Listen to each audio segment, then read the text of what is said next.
Birleşen Milletler Guraması bilen hemme taraplaryň gatnaşyklary ösürmek Türkmenistanyň ähli zurnukly ösüşiň bähbidine giň halkara hyzmatdaşlygy gönükdirilen daşary siýasatynyň esasy urlarynyň biri bolmagyna galýa.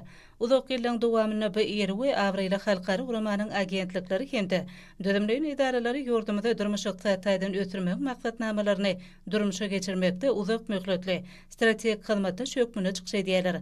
Belelikdäki işleri işeňleşdirmek hemde utgaşdyrmak maksady bilen hormatly prezidentimizden gollug bermegi täsirinde şu ýylyň mart aýyna Türkmenistan Birleşen Milletler Guramasy strategik maslahat beriş geňeşi döredildi.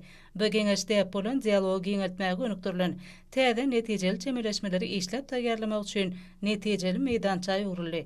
Şu gedeki meclisiň dowamyna iki taraplaryň hyzmatdaşlygy ösürmek boýunça işlenip taýýarlanan maksatnamalaryň we değişli resmi namalaryň tatlamalary barada gazaklanma belirlip pikir alşyldy.